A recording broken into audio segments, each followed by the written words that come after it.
हमारे मुल्क में भिखारियों का स्कोप इतना बढ़ता जा रहा है कि हर जगह पे जहाँ भी हम देखें वहाँ पर हमें भिखारी नज़र आते हैं, हाथ फैलाए मांग रहे होते हैं। और अब तो माशाल्लाह से इनकी वो सूरत हाल बन चुकी है कि ये 10-20 रुपए में मानते भी नहीं हैं। और दुआएं और बद दुआएं तो उनका अलग अलग रेट फिक्स है उसके ऊपर।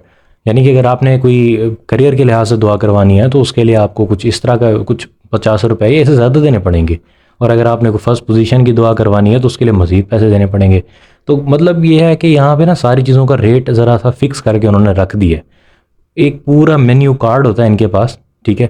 अगर आपने मिसाल तौर पर जिस तरह की भी दुआ करवानी तो उस हिसाब से आपको वो रेट देखना पड़ेगा। लेकिन एक छोटा सा वाक़या है बड़ा प्यारा सा, शायद आपको पसंद आए। और वो वाक़या कुछ ये है कि एक दफ़ा का ज़िक्र है कि एक यूनिवर्सिटी के एक प्रोफेसर थे, उनके बेटे का एक फ़कीर की बेटी पर दिल आ गया। तो जनाब साहब, बेटे का दिल आ चुका था और बेटे को पसंद आ चुकी थी।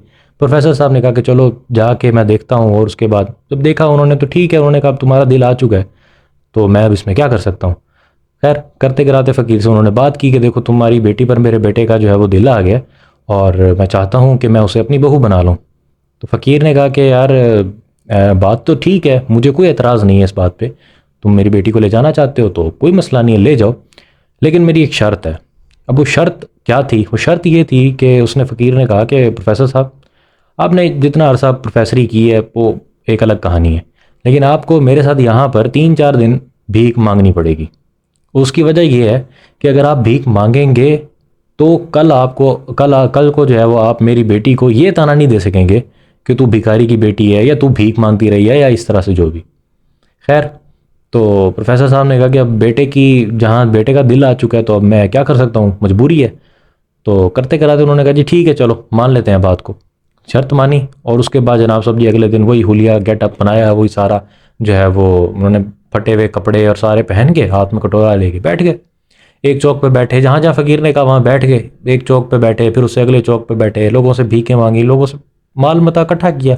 और ये सब कुछ याद रखें इसलिए कर रहे थे कि वो जो है वो अपने बेटे की शादी जो है वो फ़कीर की बेटी से कर दें।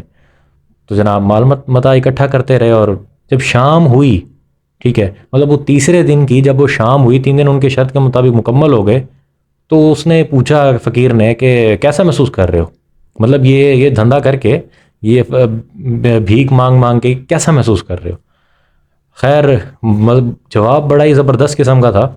और जवाब ये था कि प्रोफेसर साहब ने कहा कि मैंने 27 साल जो है वो सर्विस की है और 27 साल के अंदर मैंने कभी नहीं देखा कि इतना बहुतात में जो पैसा है वो आवाम फ़कीरों के ऊपर लुटाती हो। इतना बहुतात में पैसा, सॉरी, इतना बहुतात में पैसा जो है वो कभी आवाम उस्तादों के ऊपर लुटाती हो। मतलब उस्तादों की कोई वैल्यू नहीं रही हमारी कौम की नज़र में। हाँ अलबत्ता हम फ़कीरों को वैल्यू दे देते हैं, ठीक है, और फ़कीरों को वो पैसा दे देते हैं। और उनको अफसोस था कि अगर मैं शुरू से ये धंधा अपनाता तो आज को मेरी भी कोठियाँ होती, मेरे भी बंगले होते और मैं भी जो है ना वो बड़ी ऐशो इशरत वाली ज़िंदगी गुजार रहा होता।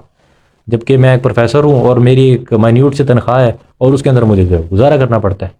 तो ये जनाब साहब जी हमारे मुल्क के जो है ना वो हालात हैं। आप सबसे गुजारिश है कि इस वीडियो को शेयर करें। और मैं भीख नहीं मांगना चाहता इसलिए शेयर करें। Thank you very much.